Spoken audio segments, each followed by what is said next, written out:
Good morning, good afternoon, good evening, everybody. Welcome to the Vegan World 2026 Moonshot podcast. And today we are going to be talking to Professor Lisa Barca and Professor Stephen Davis of ASU about their band, Scarlet Rescue, and how they are using their music to advance the cause of veganism and animal rights. So let me bring them on. Welcome to the show, both of you. You're muted.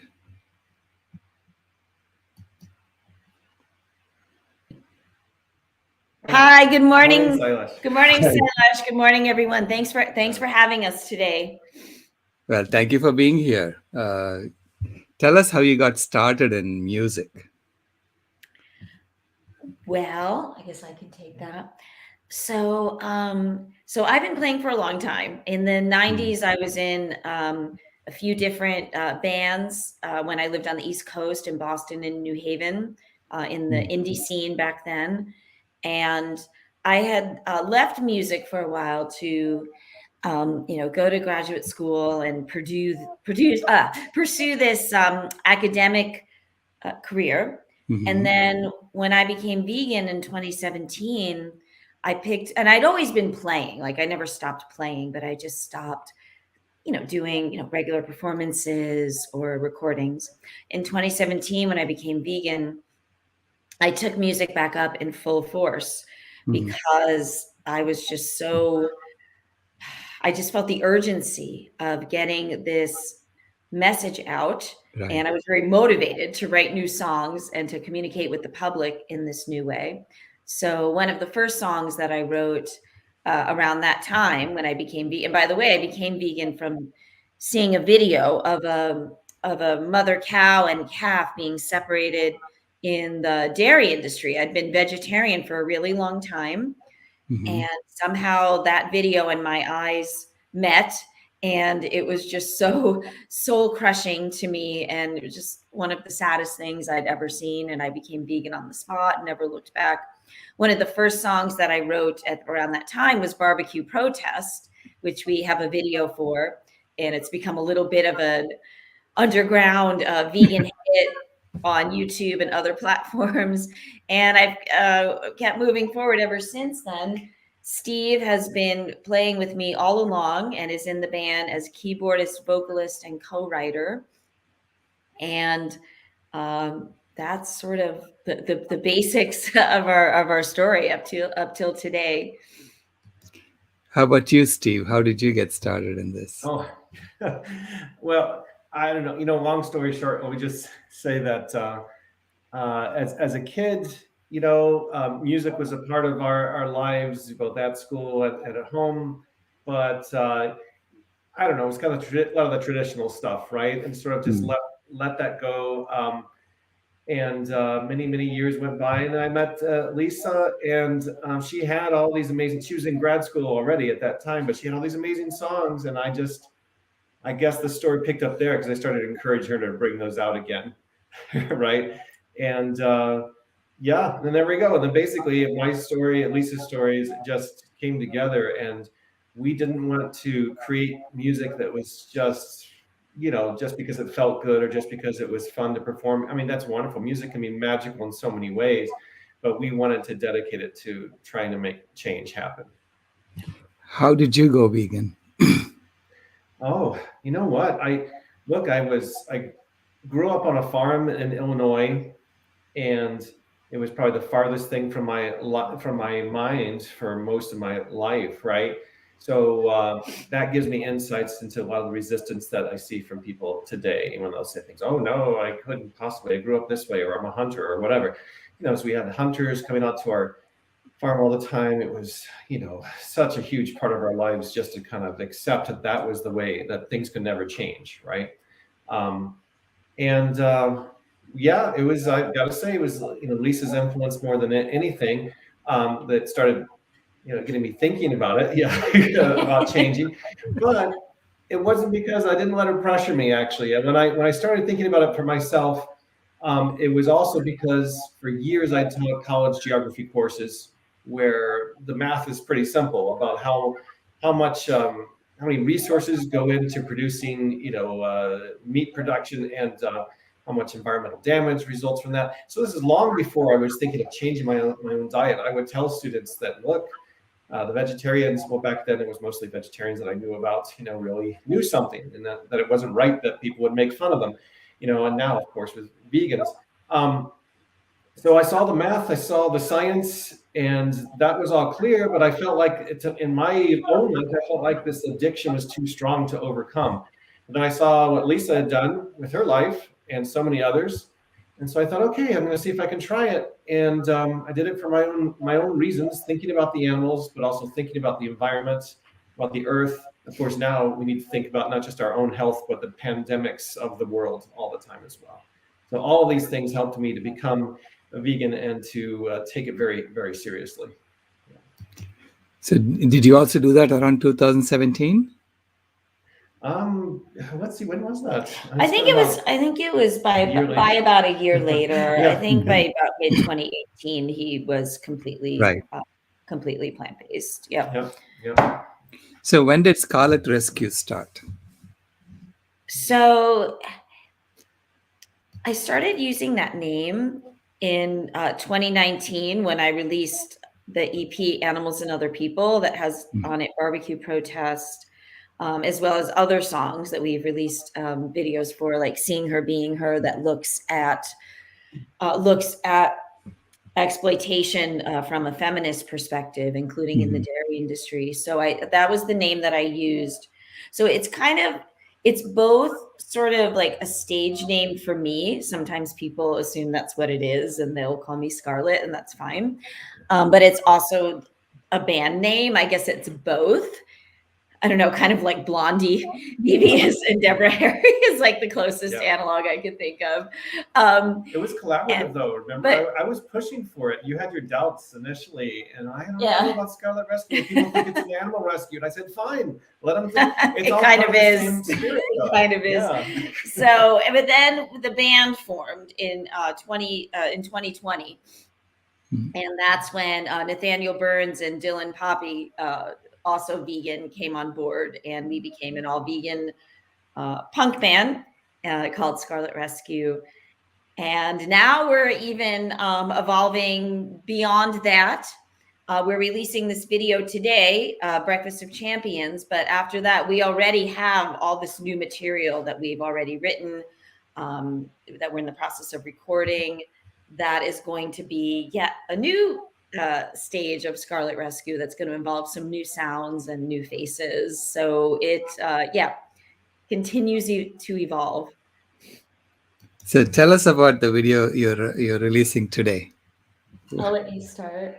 Oh, wow. Okay. Well, a lot of work went into this. Everyone involved, all kinds of influences, and from making props, back in high school and college, I was in plays, but I kind of had a prima donna kind of thing, where I was used to being a star on the stage, and I didn't give enough credit to all the people who made the props and made the scenery and everything like that. Well, this time it was all hands on deck, making that all the time. Took days, weeks actually, to paint some of these things. All drove way up to where, Lisa, was it Prescott or? Yeah, it was Prescott. Yep. Yeah, and I had a whole day of shooting up there. But anyway, so the production of it was really intense. A lot of things went into that, a lot of creativity. But really, it was thinking, what would go along with these amazing lyrics, this powerful message in this song. And on the one hand, we wanted to illustrate that, but also to be a bit playful with the band out there, because, music videos don't have to go one-to-one with the lyrics. What do you think? Well, yeah, in terms of the song, one time when we were in rehearsal, Nathaniel had just sort of said the phrase like, "Eat your Wheaties, not your meaties." And we all thought that was kind of funny. And so then I kind of took that and said, okay, let me see if I can write a song around that, just using that phrase in the chorus. And then I wrote the rest of the lyrics and the music. And then we came up with a voiceover that Steve did. If it works out with the technology, we could show part of it today if people want to see a little sample of it, but it's a pretty raucous punk song. And it's, you know, it's a little zany, but it's also very serious because it has lyrics like about cows in the dairy industry. It has the lyric, you know, see that cow lying on the ground. She's been raped and her babies can't be found. Right. So it's a serious song, but I think the delivery of it, and especially in the video, because we like throw things and smash things and kick things. And that was really fun, I have to say, even though I was wearing high heels and almost, sprained my ankle. I had fun just like throwing and destroying boxes and jumping around and stuff out in the woods in Prescott. Oh, yeah. So, Lisa has a kick in the video that's right out of martial arts. You know, it could be the Bruce Lee movie or something. She kicks this box right at the camera. It's awesome. Yeah. And then lots of kicking, lots of smashing. Gonna have to have my physical therapist on staff on site for the next video, just in case. Would have been helpful. But nobody except for Lisa was harmed, and she harmed herself, you know, in the making of the video. Right. And it was minimal harm. Yes, yeah. we had Nathaniel's wonderful dog, Piff, the wonder dog, the vegan wonder dog. Piff makes a couple of appearances in the video as well. He wasn't involved in smashing anything. He just loved being out there in the woods. So we had to put it in there. Yeah, the reason it caught my attention was that it had a line about the Golden Rule Day, about Golden Rule. Yeah, so the second verse, so the choruses are, you know, eat your Wheaties, not your meaties, and then it has like a different lyric after each one. So in the second verse, it says, eat your Wheaties, not your meaties, do unto others has no species. Eat your Wheaties, not your meaties. Our feminism has no species. So that's the second verse. So yeah, and I mean, I guess, you know, with that, it's kind of like, you know, I feel like in some ways the bar for what it takes to be like a good person in this society is often, I don't know, it's pretty vague and it's kind of low. And I'm not saying this to make like good people and bad people, or like I was a bad person before I was vegan or something like that, because that's not what I mean.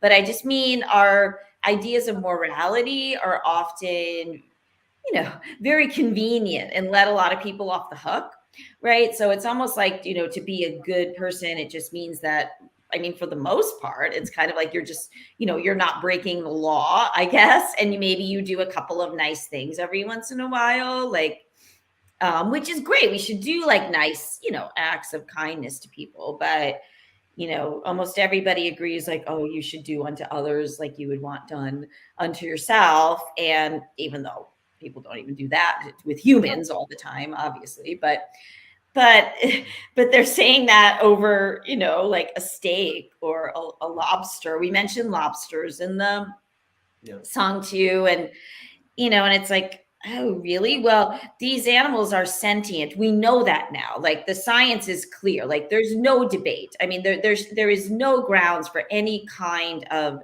discussion of whether these animals, and all animals, but certainly cows, chickens, pigs, and fishes and goats, and the ones that are most commonly consumed, they're completely sentient, which means that they experience their environment through their senses. They have sensations, they have preferences, they have strong emotions. They have a strong desire to be comfortable and have their needs met and be safe and be with chosen social others. There's no doubt. I mean, a casual observer should be able to easily see this if they're not blinded by prejudice. But if we need science, we've got science now. There's mountains of studies. I make my students read them. So if these beings are sentient and we're really saying like, oh, do unto others like you would want done unto yourself, well, we better extend it to them, because they are others in the sense of subjects, in the sense of, you know, not objects, but subjects who experience life and care about their lives and love their families and don't want to have their throats slit and don't want to be confined and all the other myriad torments that we'd subject them to just to have these trivial and actually very toxic meals that we absolutely don't have to. have. So I guess that's kind of my gloss on that line in the song, do unto others has no species. Well, let me add to that also, right? So people say do unto others, but they're always thinking of humans, just like when we talk about events or, an accident or anything terrible that happens. Well, did it happen to Americans? And if it doesn't, who cares? And then it happened to humans, who cares, right? So people just assume do unto others is about people, about human people, but it should be about all people, right? All sentient beings. I mentioned my geography background, but I also have an anthropology background. My PhD is in anthropology. And we have so much speciesism for so many reasons. Obviously, some are speciesist. Well, we all were raised into it, right? But some bring up religion to back up their speciesism. Even within the sciences, within anthropology, a lot of people started to study anthropology because of how interesting and fascinating humans are, right? So sure, we're fascinating, but we're not divided so starkly from the other animals, especially not from the other mammals. We have so many connections to the other mammals. Mm-hmm. So there's within the sciences and within religion and elsewhere, there's resistance, right? There's speciesist resistance, but we need to overcome that. I mean, I see this as a mass, I would say like a pathology, like a mass, almost mental illness, really, of our species. And it transcends culture and it transcends class and all of that. We have just deluded ourselves in a way that's very similar to narcissism. And I've studied narcissism quite a bit because I've had experienced some of it in my family. It's very similar to narcissism, right? Where we have, kind of created this totally fake, artificial wall around ourselves. It's like a fake ego or something, where we just imagine that we are just superior, right? What are the characteristics of pathological? That we're superior, that we're just inherently so different, that we're so above all the other embodied beings that we share the planet with, who existed before we existed, and yet we imagine that they exist for our purposes when they preceded us, unless you believe in like a creationist, narrative. But even then, even in Genesis, if one is using that as a doctrinal, document, the non-human animals were created first in the first version of Genesis. Anyway, it's when you take a step back from it. And I feel like sometimes people need to become vegan, or at least be on that path to really take a step back from it, because it's so embedded in our collective cultural psyche. It's a pathology. I think that this human supremacy, it's like a species-wide pathological narcissism. And I really hope we wake up from it. I know I'm probably not supposed to swear on here, but I really hope we wake up from it soon, because we don't have a lot of time, and the planet is dying, and the free living animals are dying. And I know, Sailesh, you've talked about this a lot and done a lot to raise incredible awareness about this, including among some of my students. We need to snap out of this delusional narcissism, and we need to start cohabitating with the other embodied beings on this planet, with whom we share so many more similarities than differences. All the morally relevant characteristics we have in common with them, right? Mm-hmm. Characteristics that we don't have in common with them are morally irrelevant, and it has to stop. Like, I'm mad. Am I allowed to use a little bit of profanity? I won't. I won't. I want this to happen now. I wake up every day super activated about this. I teach about it. I spent all day in all 3 of my class sections teaching about it. It's hard. My job would be a lot easier if I didn't raise this issue with students. Like, I teach at the Honors College. I don't have to bring this up. I've actually been, gotten different subtle and not so subtle messages from some of my coworkers and others that maybe I shouldn't, or at least not in certain ways. But I do. And my job would be a lot easier if I didn't. But I feel like I don't have a choice. I feel like I have a duty to do this. Right. There aren't a lot of articulate, like advocates. There aren't a lot of humans that have seen through this and are right. advocates for these animals. And I do have this like platform where I have this institutional position, like with a PhD in this Honors College thing. So I feel like that gives me a little bit of credence. And so I feel like I have to use that, even though it makes my life more challenging. I feel a duty to do it. Right. Well, thank you so much for that. Mhm.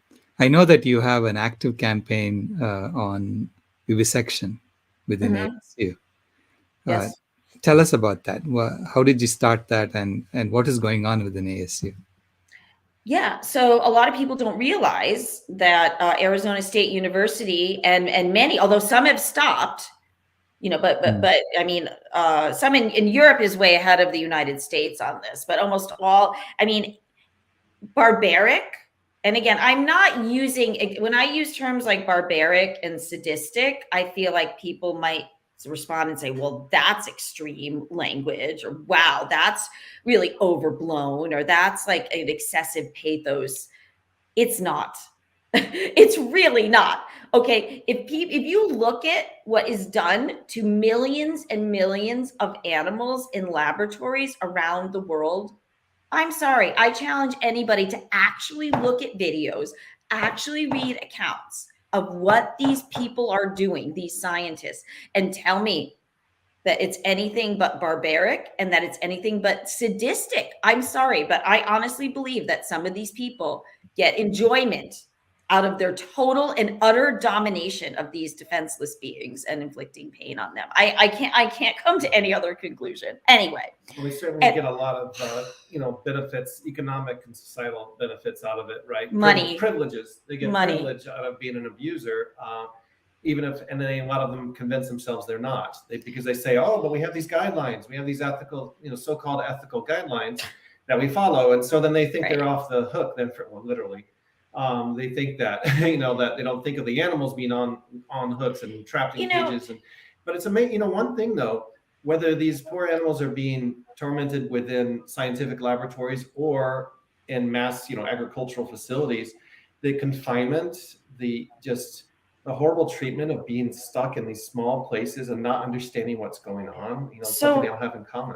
So here's a few facts. Just again, oh yeah, like in the farming industry, they have regulations. If we could just take a step back from our ridiculousness and look at ourselves from a space eye view, it's almost worse, I think, that we talk about like, oh well, we have regulations and they're treated humanely. Like, to me, that almost makes it worse. It just shows how delusional people are. You can't humanely experiment on another being and then murder them when they outlive the usefulness of the experiment. You can't humanely confine another being who doesn't want to be confined. I mean, the fact that we even accept these absurdities, I think, speaks volumes about, like I said, the pathological mindset behind this stuff. So just to get specific again for a minute. So at Arizona State University, and if any of you are, I don't know if some people are listening to this who are local or who know about this. If not, I guarantee you, especially if you're in the United States, whatever research university is near where you live, they're doing similar things. They have anywhere from, I mean, it fluctuates, but anywhere from a couple of dozen to maybe about five or six dozen non-human primates. So they have millions, I mean, well, over a year, probably millions, but they have every imaginable animal, many, many rodents, of course. Domestic rats are so docile, social, sweet animals. I mean, they're just ordered out of a catalog like commodities, and just all of these horrific things done to them in these labs. But, and again, I don't think it's any worse to do these things to a non-human primate than to a rat. However, for most people, there are some other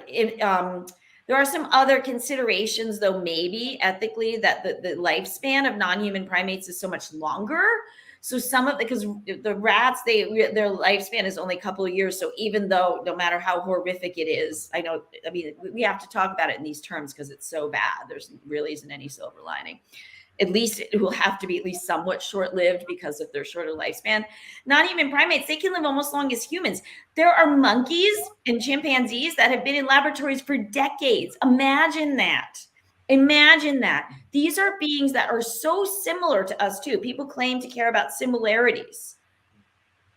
They're so intelligent. They're so active. Sailesh, they breed them in labs. There's one right here in Mesa where we live. there's this like hellish laboratory where they just breed monkeys and just ship them, send them on planes and trucks to laboratories sick. Then they also they capture them from the wild. They actually go, Sailesh, you have talked about how few free living, or wild animals are left on this earth. There's literally no place left for them to hide. Their numbers have shrunk so alarmingly. Their percentage of the biomass that they make up on the planet is becoming almost nil. And yet this industry is going out and capturing, tricking, and these primates in the wild, putting them on planes and putting them into laboratories. Do you know that there are only a little over 100,000 free living chimpanzees left on the planet anywhere?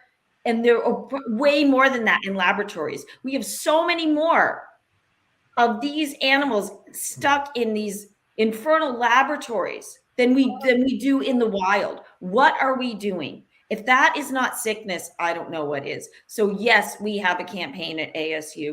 We have a petition. The last time I checked, it's got almost 15,000 signatures.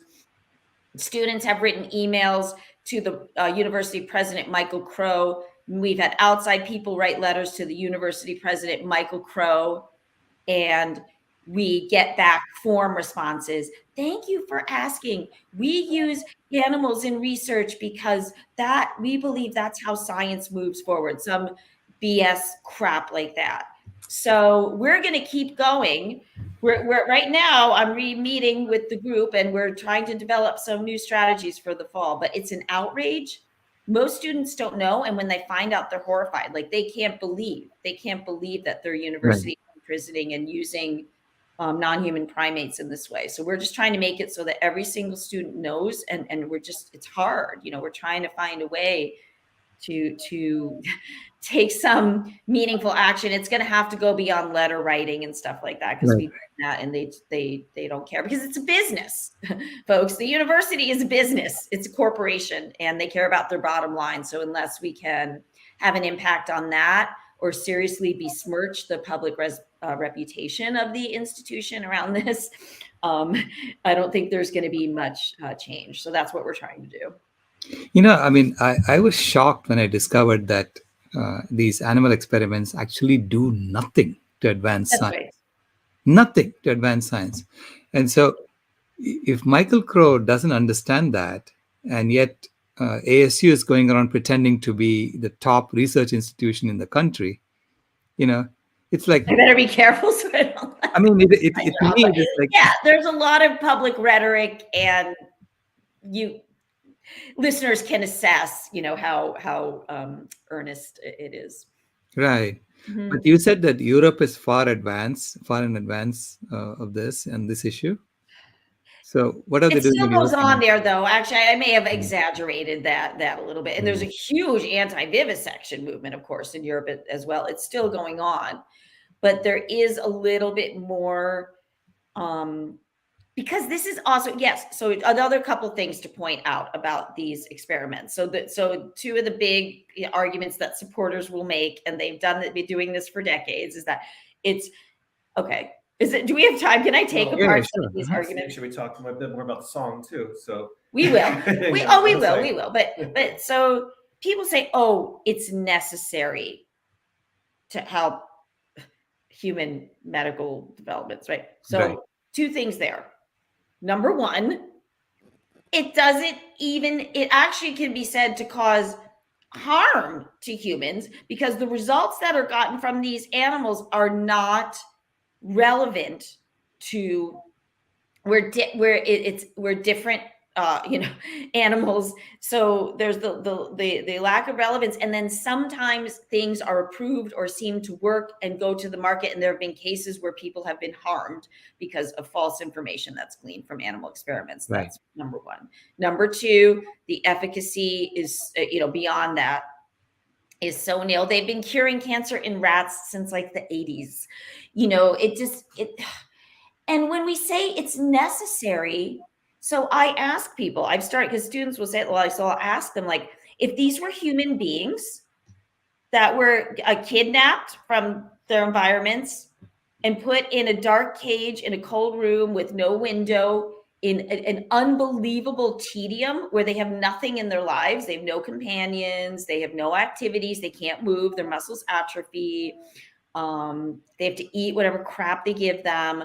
And that's only that tedium is only interrupted by excruciating experiments where they put a metal thing around their neck and do, things that are unbelievably painful for many hours. That's their lives. If those were human beings, would you then say, oh, but it's necessary. It's necessary. So maybe we can. And most of the stuff that they're studying are things that should be addressed through lifestyle changes. Do you know what they're studying? The most diabetes, smoking, like forcing these animals to inhale cigarette smoke. Like, duh, what do we need to learn about that? We already know the diseases that cigarette smoking causes in humans. Drug addiction, like all these things that should be handled through lifestyle changes and public education and public therapy and stuff. So so I asked them, if you were human beings in there, would you even make that argument? It's necessary. Just to even make that claim, we have to have some kind of human supremacy in place, because we would, if it were humans in there, we would say, I don't give a X what the experiments are doing. We got to get those people out of there. And that's how I feel about the primates. And that's how we should all feel. Yeah. That's why we made our previous music video, right? Key Card to Hell. Yes. Where we dramatize, this just need to get these poor beings, out of these labs, and to, and and I think that's, there is a bit of another ray of hope there too. That video seems to reach out, seems to be able to reach people who don't even like the word vegan or don't like to think about being vegan or so, but they understand that it's wrong. That when you see these poor animals trapped in these cages, they understand that's wrong. So hopefully that will be, a first step for a lot of people, wake them up to that, and they'll start thinking about that. I mean, I can think of examples of that from my own childhood, Peter Gabriel's video, Shock the Monkey, things like that, those images stay with you. But then, so it's very much still on our minds.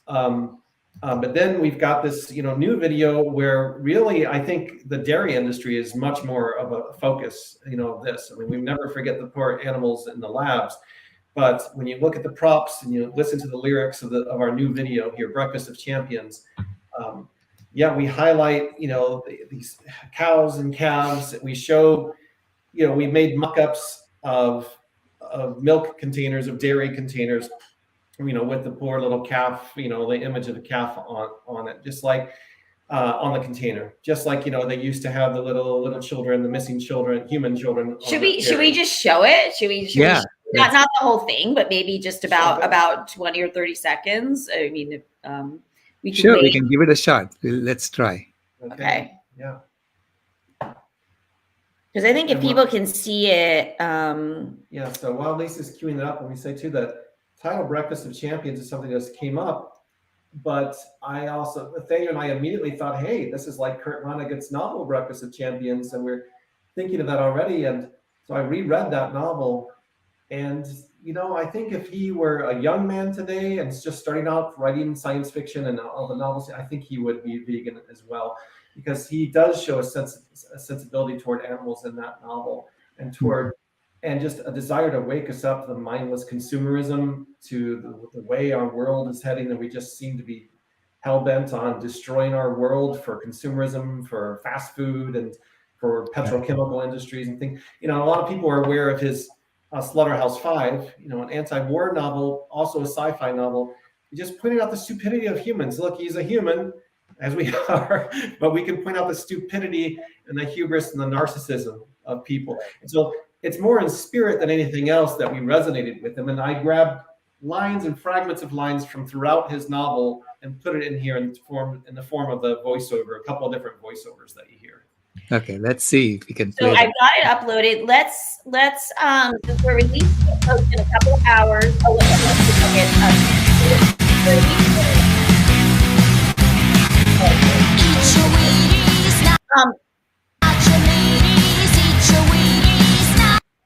Sailesh, it doesn't look like it's playing. at least on our end.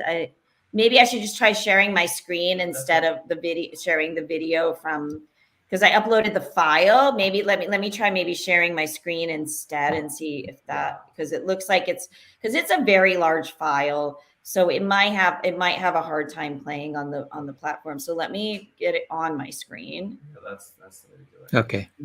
Hang on. Let me bring. So as Lisa's bringing this up, we'll just play a part of it. Yeah. So we'll just play about 50%, 40 or 50% of it. So yeah, you concentrate on that. I'll just mention a few things. So yeah, when you're looking for that, BJ is asking, if it's not advancing science, then why are they doing it? Okay, I would say a short answer: follow the money. Follow the money. Follow the money. Lots of money in this. Grant money. Also, the breeding facilities, big money. And it's not just cancer research; it's also the cosmetic industry.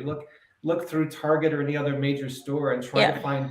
It's so few of those Unilever products and others have not been tested on. Right, the government requires, it's money. It's, I mean, look at the agriculture industry. All the animal industries they're ruthless. They're brutal because of the inherent brutality of what they're doing. Of course, they're brutal. Mm-hmm. Follow the money. That's one thing. The other thing is just laziness. In institutions, BJ and others, they are inherently conservative, right? Any big institution, and this includes academia. People like this. I mean, I'm in academia, but people like to say, "Oh, academia is like so progressive." No, it's not. Okay, I will tell you, universities are big institutions. They're very conservative in the sense that they're resistant to change, in the sense that they embrace this, because they're also businesses, especially now. The university has become increasingly corporatized, right, in the last, 20, 30 years or so. Their businesses, they're going to go with the status quo. And the status quo, since the so-called scientific revolution in the West, which is a whole, patriarchal, problem in itself, this so-called scientific revolution, that I don't have time to even talk all about that. But this has been the norm, is when we want to learn something, animals are so irrelevant, they're so trivial that we just cut them open or poke things in them or mutilate them. Just a lot of times it's almost out of idle curiosity.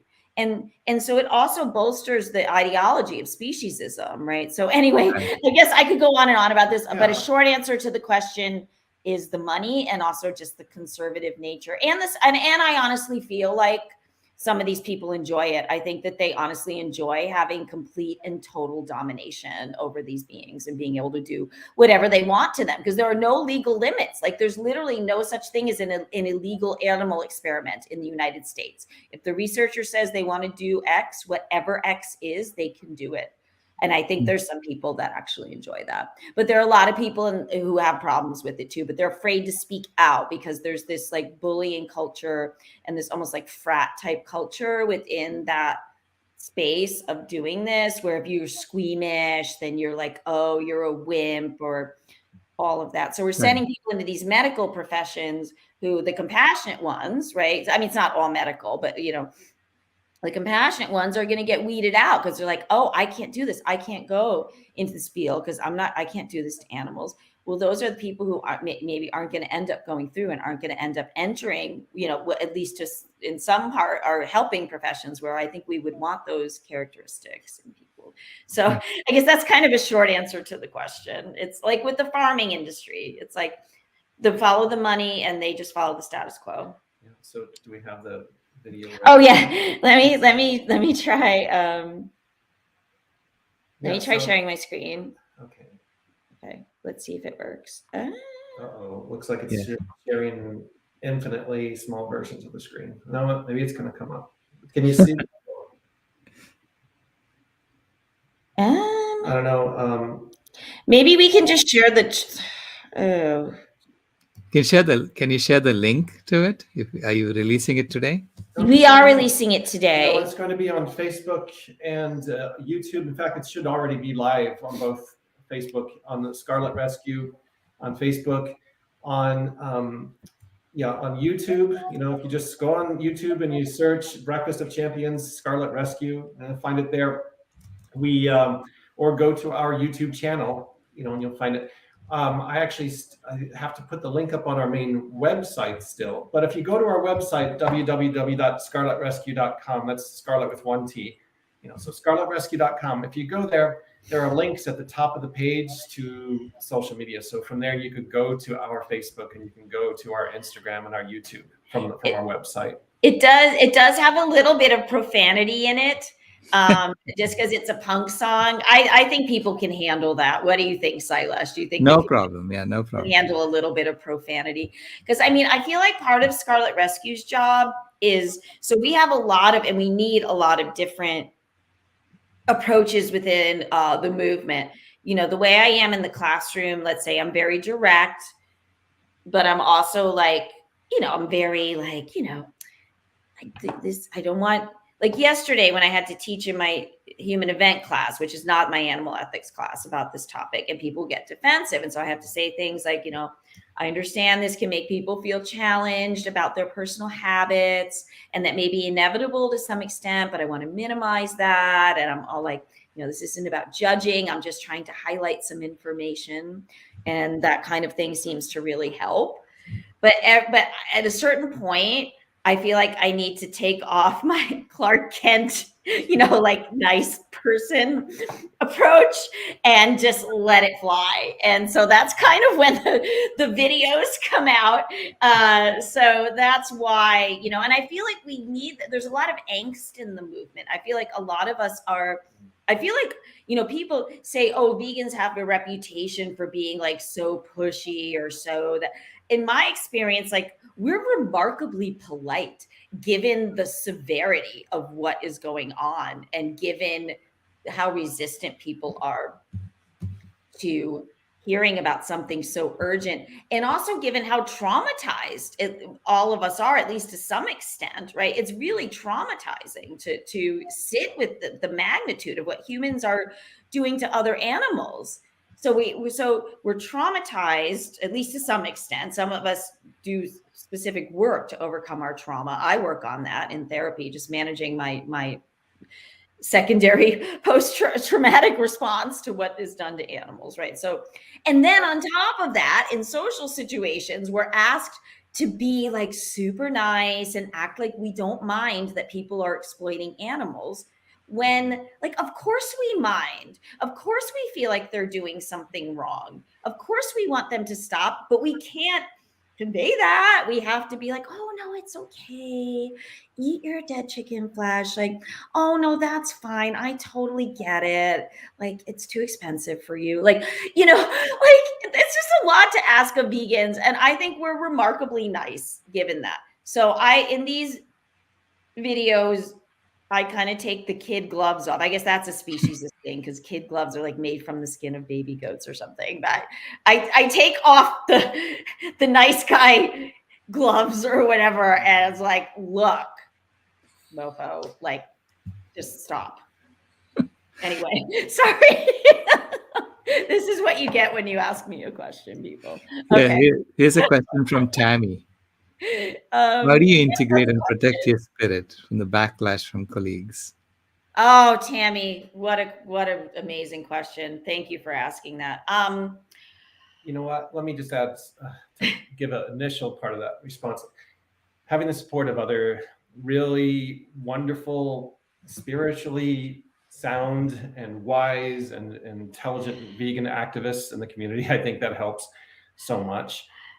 People like Jackie Solomon, for example, who can, or just a phone call or an email away or so, and, Sailesh and so many others, though. We've had so many friends, activists throughout the Valley here in Central Phoenix, but also around the world. So in addition to anything else that we try to do individually, being able to reach out to other people and to tell them, I can think of, this happening to me recently too, where I was a tiny little event on the university, at the university. And I thought, hey, let's just have really low cost, totally plant-based food for this. It's only going to last an hour or two. I think it's just going to be great because it's going to be for the environment. It's going to be for inclusion, maximum inclusion and diversity for everybody. It'll be great. And I got instant backlash, from that, from just wanting to have a few snacks without any representation of dairy and meat there. And people just practically flipped out at me, right? So it's important to have the support of others who have faced that already. Yeah. Right. And I agree with that. However, like for me, I do have to go into my workplace where I actually don't really have any vegan allies. Like I don't have any. I have 2 colleagues within the honors college who are vegan, but they're not active around it like the way that I am. And so the question was, how do I protect my spirit and integrate myself? So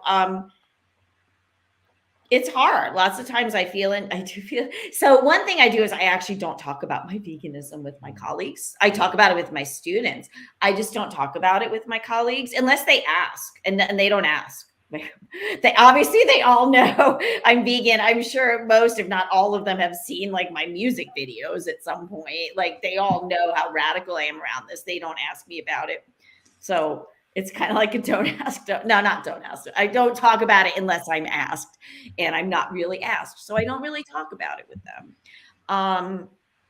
But spiritually, right? The question is more like spiritually. Yeah, I know. I'm getting that. So I don't know. That's a really good question. I mean, I try to just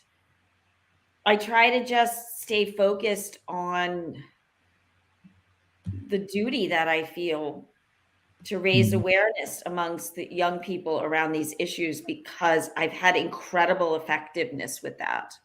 Like, I'm not saying all of the students go vegan when they learn about these things, but some do. I've had many students who have become vegan because, or at least seriously embarked on that process because of my class. So I just try to, just stay focused on the impact that I am having with my students. And to be fair, my colleagues do I feel like when it does come up, like they are at least sometimes express some supportiveness. But I know that if things ever hit the students complain about this, like I don't use graphic footage in my classes anymore. And I think that maybe is a good thing at a number of levels. But yeah, I guess a short answer would be I just try to remain focused on my duty and how urgent this is, and that even though it may be alienating from in my workplace, that's just a risk I have to take. Yeah, but if the question is about Lisa's spiritual health, I have to add a couple of really important things, because and Lisa said that I probably know her better than anybody else on the planet right now. So let me just add a couple of my observations. And yes, one is the feeling of her duty and connection to her students, and opening their eyes and trying to help them see the world in a new way, and to be truly critical about the world and to try to help change their lives for the better. But for Lisa's spiritual health, yes, the music is huge. It's paramount. Lisa plays every single day, and part of that is her incredible work ethic. But it's also that, spiritual, that healing power of music, and not just healing as in music that feels good to play, but music that gives Lisa a chance to scream and shout, and literally every day, right? So scream, shout, play that electric guitar so loudly. That's good for the soul. It's good for Lisa's soul. And our little kitties, with our little micro sanctuary here, you know what? That's huge. Talk about having these wonderful little loving, mammals around. In our case, mammals. I know other people don't always have mammals, but we do. We got our little family, our little furry family here, and seeing their happiness, that helps. It's not just, I think a lot of the viewers here will understand this, right? It helps us to empathize and understand what's going on with animals around the world when we have one or two beloved furry family members right next to us. We can look in their eyes and we can understand, oh, wow, you are thinking of things and feeling things that I didn't realize you were thinking and feeling, right? And it helps us. They help us. Little Renee will come up and give you little cat hugs, headbutt her little head into you whenever you're feeling bad, whenever you say, oh, whatever, she comes right up and gives you a little hug. Well, there we go. That's a little bit about Lisa's spiritual health for you. Lisa's Awesome. Thank you. Ray yeah, has I do. Yes, the music does help me not only to communicate with the public, but but also to process these. That's part of why the song "Barbecue Protest" is about trying to sublimate. I didn't write that in response to like colleagues in particular, but it applies to all of these situations, right? Where we have to be nice, or we're being judged. We're judgmental. Like we're the ones who are supposed to be so like, oh, we're not judging you. We're not judging you. But like vegans are so judged. Like that's a lot. Like I'm walking around like feeling like I'm so judged, right? And I don't know. It's not like they're saying it to my face. And maybe I'm making erroneous assumptions, but I feel like to some degree they're like judging me, And so the music kind of helps with that. It's almost like, I don't care. Judge me however you want.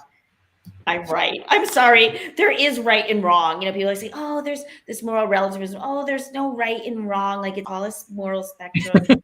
Like that's not maybe for some things, but for things like this, like gratuitous, systematized violence, there's no way to make that right. It's just wrong. Like it's wrong. Right. So that's another way that I maybe try to maintain my strength, is just reminding myself, even though I can feel not directly by them, but I feel almost gaslit sometimes because like, am I the one who's crazy? Like, am I like too extreme? Like none of them feels way. Like what's wrong with me? But then I have to remind myself, like, no, I'm right. They just haven't seen it yet for whatever reason. And so I have to keep doing this. Yeah. So now the final question is, has there been a shift in universities now that millennials are graduating? Are the ivory towers getting to be better windows to the world? A shift in what's in this issue of animal exploitation being more prominent? There are many more vegans on the university campus than there ever have been, right? And you see, I know from, let's see, the Memorial Union and the Barrett Hall, and at least actually all the major cafeterias, they don't have as many vegan foods and things as we'd like, but now you can always find an entire hot, vegan meal in the ASU cafeterias. Now, and that's not because the administration or because the conservative university decided. It's because they realize that's what students want, because students are pushing for that. And so I mean, we still have huge issues. That still, the culture is so powerfully speciesist and meat and dairy oriented, but there's so many more vegan students. And you mentioned the word vegan, you say something about animals, and students already know, they already feel a sense of empathy and respect. Whereas when, many decades, well, not many, a few decades ago when I was in college. Don't overly exaggerate. A few decades ago. 60 years ago when I was in college. A while ago. I was in college, it was like, what? What do you mean? What does that mean? Organic, everything comes from the soil, right. So they know so much more, and they're so much more willing to be empathetic and understanding. I don't know. So it gives me hope, especially, when we're so awash in all this advertising, all this just powerful juggernaut of this culture that doesn't care. But these younger students, more of them care than ever before. Right. I think part of I like Steve's optimistic take. I think that I remain hopeful as long as there's any hope left. However, one of the issues is that still even a lot of young people have yet to wake up to this stuff, but more and more of them are open to it. In terms of like actual institutional change, like at the higher up level, like that's going to be a real process in part for two reasons. Part because it just takes a long time for people with outdated views to retire or move on or be replaced. Also because even younger people, because of this capitalist system and the kind of pressures that it puts on people to conform to the values of their employers or potential employers, even if they have different views, sometimes when they go to enter their careers, they enter this workspace and maybe something in it conflicts with their values. And they say, oh, I can withstand that. Like, it's just my job. But sooner or later, they start to internalize the values. And so I don't mean to sound pessimistic. I feel like we should leave it on an optimistic note. I feel it's possible. I think it's going to be a challenging process, and that all of us who have seen these issues have to speak up often. Right. And I know everyone who's watching this does that, because I know Sailesh and I know the folks who are in the Vegan World 2026 circle, and we all do. I think we just have to keep doing that as much as we can, while also exercising self-care. And right. It's possible. Of course it's possible. It's just going to keep taking a lot of work. Thank you so much on that. Let's try to see if we can play this one last time. Okay, I also want to put the trailer. Eat your Wheaties, start your meetings, peace and justice, have no species. Eat your Wheaties, start your meetings, love and family, have no species.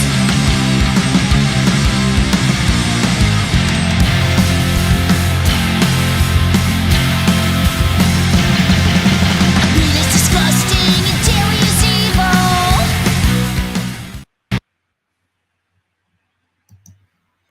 Were you able to see or just hear? I was able to hear mostly. I couldn't see much. Anyway, people know where Sailesh, it is. I'm not able to hear you. Yeah. Can you hear me now? No, we can still. Oh no, I think something got thrown off with the audio. Anyway, it's from our end. It looked like people could at least hear it, if not see it. I encourage you to watch it. We did, it does have the word rape in the lyrics, not in a descriptive or graphic way. And it does have a profanity later in the video. We do have a clean version that we're going to release in a couple of days. So if you're very sensitive, I guess, to profanity, you can wait for that. But we played this to a lot of people. No one has seemed to be bothered by it. Profanity only shows up right after Lisa asks, who the hell eats a baby lamb? So if you hear who the hell eats a baby lamb and you don't feel like swearing, fine. You can turn it off at that point when Lisa kicks the box at the camera.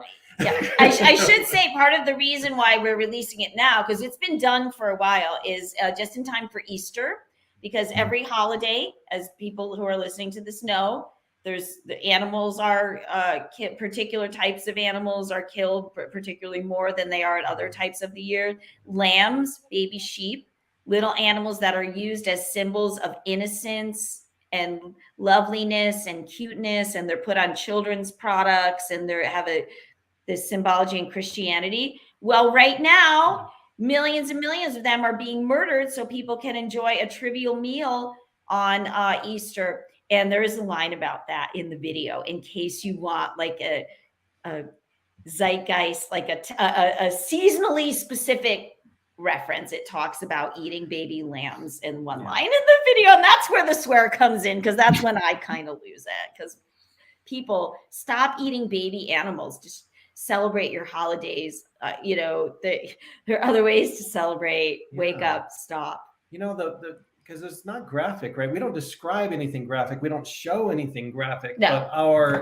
But Lisa's energy, our feeling and our energy shows through. And so some people might mistake that when you hear the power of the music and everything, you see us knocking stuff over in the woods and stuff, and you think, we didn't knock over plants or anything. We were knocking over the props that we had, right? Yeah. No, we weren't destroying wild vegetation. No, nothing like that. Yeah. But we were getting, all that energy and all that. And you think, but actually nothing graphic actually happens in the whole video. So it's, in many ways, it's safe to watch, but the energy and the anger it's there, right? So some people misunderstand and they think, oh, it's going to be terrible. No, you can watch it. You can listen to it. It gives voice to the angsty aspect of our movement, right? Which, like I was saying before, we need a kind, compassionate face, but there's also a lot of angst in our movement. And I see our music as an outlet for that, because we can't deny the angst that is surrounding all this as well. On that note, thank you so much for being here. Thank you, Sailesh. Always a pleasure talking with you. And thanks everybody who's listening for tuning in. I really appreciate it. We're releasing the video. It's going to come out slightly different times on different platforms. Within the next couple of hours, you'll see it appearing on YouTube, Facebook, and Instagram. So look for it there. Try to, share it, or if you can, or like it or whatever, because that helps it in the visibility. And thanks a lot, everybody, for tuning in. I think it's actually going to be on Facebook in just a couple of minutes. So if you're on now, stay tuned and look for it there. Sounds good. Thank you so much. Thank you. Thank you.